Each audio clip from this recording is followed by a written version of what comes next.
weapon of science, a great battle of wonder and terror, a violent giant monster exhaling radioactivity plunges Japan into the depths of fear. This creature, according to the folklore of Odo Island, is called Godzilla. Bandai takes the king of the monsters off the silver screen and puts it on your shelf in vinyl form. Here we take a look at Bandai's Godzilla Movie Monsters Series, Godzilla 1954.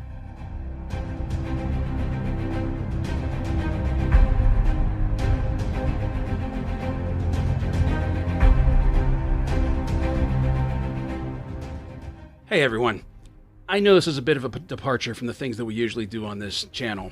Brick building sets, Legos, mega constructs, things like that. But there is something else that I wanted to take a look at, my other passion, my other fandom, if you will, and that is this guy right here, Godzilla. When I was a child, there was always Saturday morning cartoons, but on Sunday mornings, one of the local broadcast networks, and it's been so long I honestly can't remember which one it was, but one of the local broadcast networks every Sunday morning had on a Godzilla movie.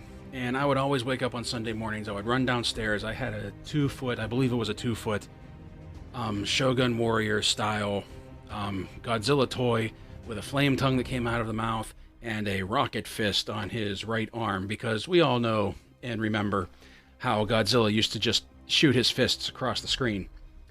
But I would sit down every morning, every Sunday morning, and I would watch those movies. And when I was a child, I believe I saw every Godzilla movie because of this, up to and including Godzilla 1984.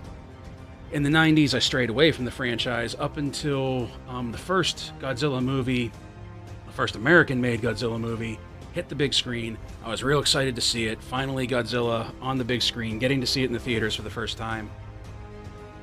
And it was Godzilla 1998 by TriStar.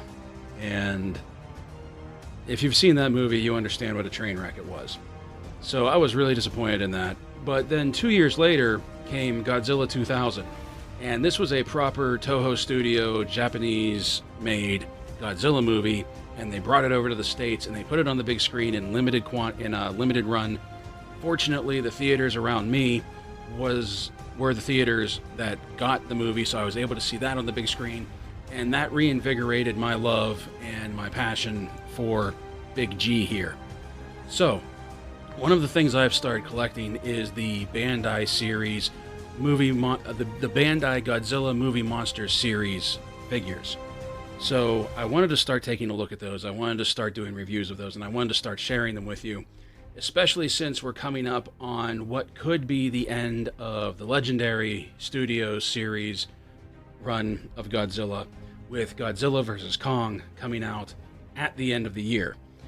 And I know not everybody was a fan of those movies, mainly because Godzilla 2014 was a bit of a letdown. It had problems, but I, being a fan, really want to dive into Godzilla and his lore and the movies and all of the happiness and all of the sweetness that comes with big giant monsters that devastate cities. So we're going to start off this series with the only way to start it, and this is the Bandai Godzilla Movie Monsters Series, Godzilla 1954, the vinyl figure modeled after the one that started it all. So the first thing we're going to do, oh yeah, and you'll probably notice that the format for these videos, for these reviews, is completely different from anything that we've done before. So it's also just something different to do. So we're going to start with the measuring tape to measure him out, and we can see to the top of his dome, he is about 6.5 inches tall. And we turn him, we go from tip of the tail, the front of his hands, he's about 8 inches long. So 6.5 tall, 8 inches long. Now the first thing I want to talk about is it is important to note that this is not necessarily modeled after the Godzilla 1954 suit. That suit deteriorated. Obviously, it's no longer around. It was never preserved, unfortunately. I don't think they ever realized that Godzilla was going to be as big of a phenomenon as it became. I don't think they ever imagined in their wildest dreams that 65, 66 years later, people would still be celebrating this iconic monster. So what this is actually based off of In 2018, they remade the Godzilla 54 suit, and they did that for the 65th anniversary, 64th/65th anniversary of Godzilla. There was a festival in Japan, and somebody got to put on the reissue of this suit. That's what this figure is based off of. He is based off of the remake suit from 2018. And that's important to note because, first of all, if you look at his head sculpt here, and let me get focused in on that. If you look at his head sculpt is not exactly the sculpt of the 1954 Godzilla, at least not to my eye. The nose is a little flatter and the face is a little longer. It's not quite as round. It's definitely more angular. It has a little bit of the Millennium Godzilla look to it, if I have to be honest here. And that's not necessarily bad, but it's definitely not the original 54. Also, something to consider that the 54 Godzilla, there was some discrepancy as to the color of the actual suit. Some sources say the suit was red, some say the suit was brown.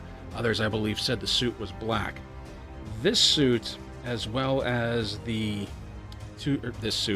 this figure, as well as the 2018 suit, is gray with these silver white dorsal fins, along with silver white shading along the crown of his head. And that is something that was particular to the 2018 remake. Basically, they tried to remake the suit to look like you were looking at it in black and white, because the coloring and the shading does match what you have in the movie. You have this predominantly gray body with the silver white fins, the silver white dorsal spines, and the silver white shading on the top of his head. This is how his coloring was, very closely was in the 1954 movie.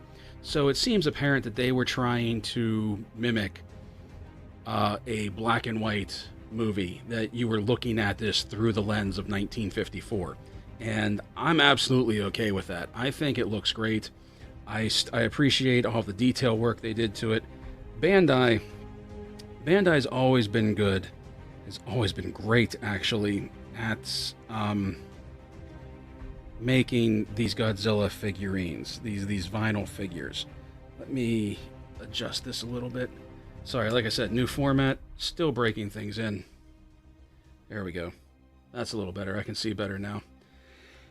And you can see the detail work done on it. Let me get focused in here. You can see the detail work in the body, the bumps, the ridges of the skin. One of the things that I really, really appreciate, if you look at this, and you look at the legs especially in this torso area, it looks like everything is sagging. This isn't an ideal form of what Godzilla should look like. This is not like the perfect Godzilla. This is a movie screen accurate representation of what you see in that 1954 movie, as best that they could, since they can't go back and copy that suit. But you can see that there's weight to this, that the rubber, that if somebody was wearing this, it would be a rubber suit that's sagging, and it's bunching up at the bottom as it hangs off of his shoulders. And that is genius. That is fantastic. And that is one of the things, that is one of the attentions to details that makes Bandai's figures some of the best out there for the Godzilla series, no matter what monster you're talking about. And I have a few more that we'll definitely be taking a look at. I just wanted to start with the 54 Godzilla. So you can even see, let me lift his arm up, you can even see in here how this is where the rubber would starting to be bunched up at the hips before you got to the leg portions of the suit. And that is really, really well done, actually. There is very little articulation to these figures. To be honest, they are not action figures in the strictest sense. These are basically vinyl statues. These are vinyl statues. I hesitate to liken them to Funko Pops because they're obviously not Funko Pops, but they're basically supposed to serve the same purpose. They're just small vinyl statuettes representative of what you see on the screen in these movies. That they were never meant to be action figures, so they don't come with accessories, and they have very limited articulation. As a matter of fact, if you want to see the articulation on these, it's right here. It swivels at the shoulders, up and down, does a full 360-degree rotation on each shoulder, and you have swivels at the legs that you can bring the leg up that high. No, you can actually do a full 60 rotation of the leg.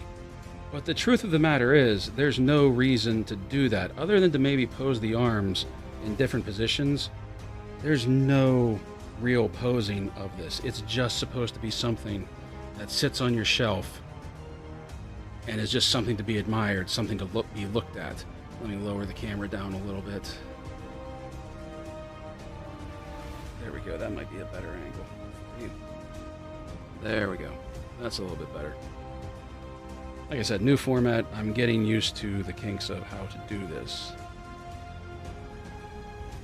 So I even have some notes here. It's not a fully scripted one, but I do have some notes here that I want to talk about.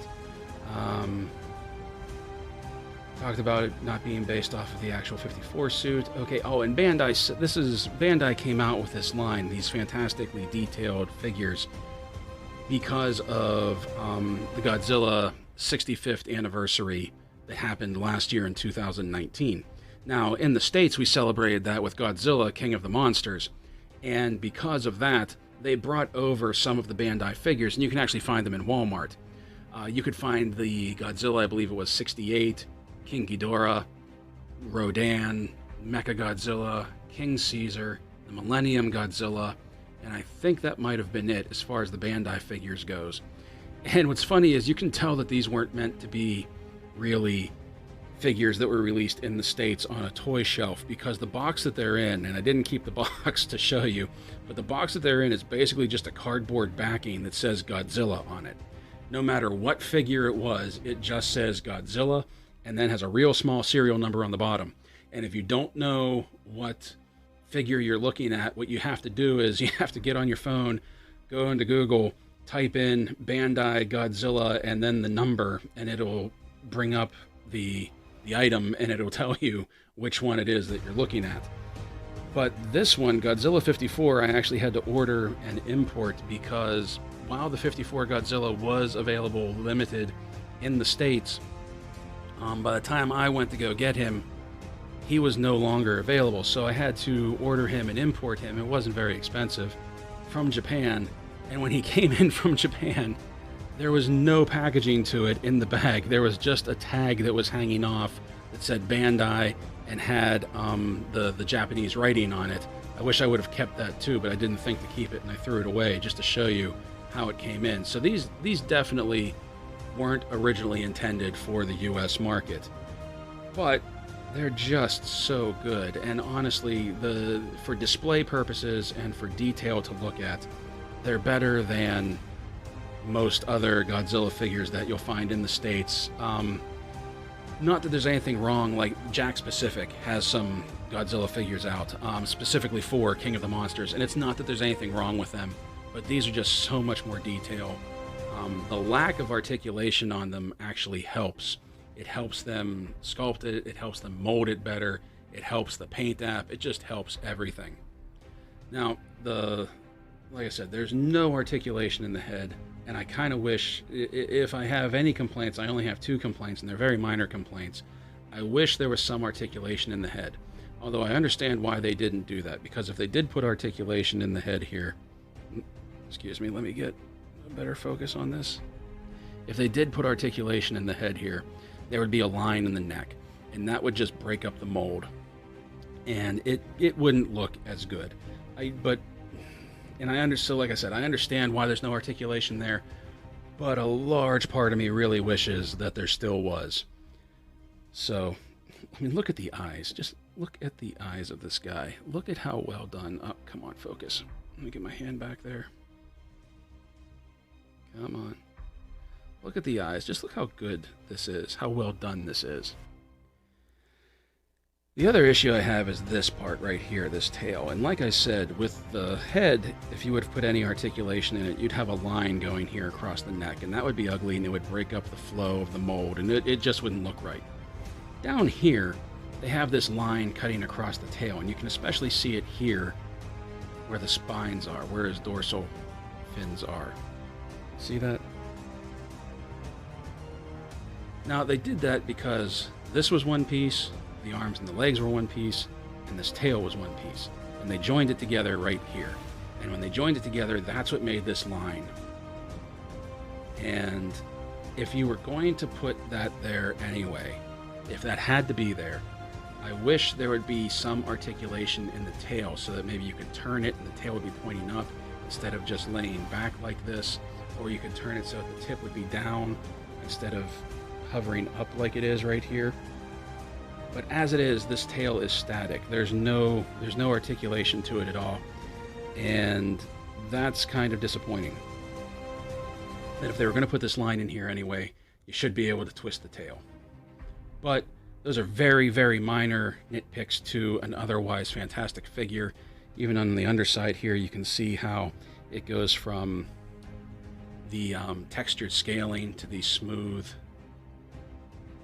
scales that make up his tail. Oh man. Has the Bandai printing. Oop, focus. Has the Bandai printing on this foot. The Toho Studio printing on this foot.